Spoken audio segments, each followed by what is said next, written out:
লম্বা সময় পর আবারও খেলায় ফিরেছেন নেইমার। আল হিলাল ছেড়ে সান্তোসে এসে নিয়মিতই মাঠে নামছেন ব্রাজিলিয়ান এই ফরওয়ার্ড। গোল করে এবং গোলে সহায়তা করে ছন্দে ফেরার ইঙ্গিত দিয়েছেন। এর মধ্যে সাক্ষাৎকার দিয়েও এসেছেন আলোচনায়। সম্প্রতি পথপাহ নামের একটি পডকাস্টে কথা বলেছেন নেইমার, যেখানে লিওনেল মেসিকে পেনাল্টি শেখানো এবং বায়ার্ন মিউনিখে প্রায় যোগ দিয়েই ফেলা সহ নানান বিষয়ে কথা বলেছেন বার্সার এই সাবেক তারকা। শুধু সাক্ষাৎকারের বক্তব্য নিয়েই নয়, নেইমার আলোচিত হচ্ছেন তার জামাকাপড় ও সাজসজ্জা নিয়েও। ব্রাজিলিয়ান এক গণমাধ্যম সূত্রে জানা গেছে, যেসব জামাকাপড়, জুতা ও ঘড়ি পরে নেইমার কথা বলতে এসেছিলেন সেসবের মূল্য বাংলাদেশি মুদ্রায় প্রায় 13 কোটি টাকারও বেশি।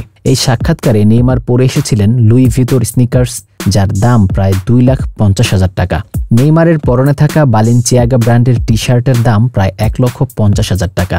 এছাড়া তার পরনে থাকা প্যান্টের দাম প্রায় 14 লাখ টাকারও বেশি এবং ক্যাপের দাম 78,000 টাকা। তবে নেইমারের সাজসজ্জায় সবচেয়ে দামি জিনিস ছিল তার ঘড়িটি।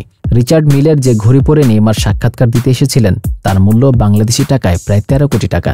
অর্থাৎ সব মিলিয়ে পডকাস্টে হাজির হওয়া নেইমারের পরনের জামাকাপড়ের দাম ছিল প্রায় 13,20,00,000 টাকার মতো।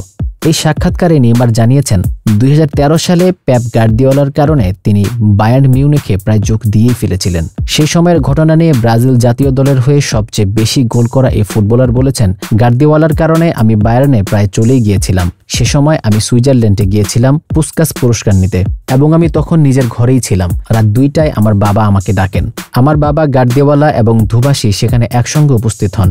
গার্দিওলা আমাকে বলেন তিনি আমাকে সেই ক্লাবে নিতে চান যেখানে তিনি যাচ্ছেন। তিনি আমাকে বলেছিলেন আমার জন্য তিনিই সেরা।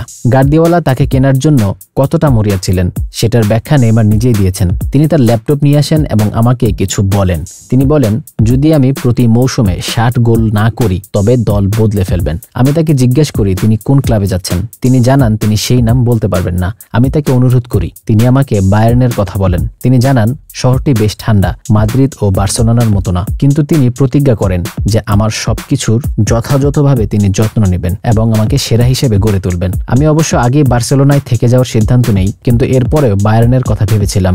গার্দিওলার অনুরোধে নেইমার রাজি হননি সেটাও বলা বাহুল্য। পরে বার্সেলোনায় 4 বছর থেকে বিশ্বের সবচেয়ে দামি ফুটবলার হিসেবে নেইমার পাড়ি জমান পিএসজিতে।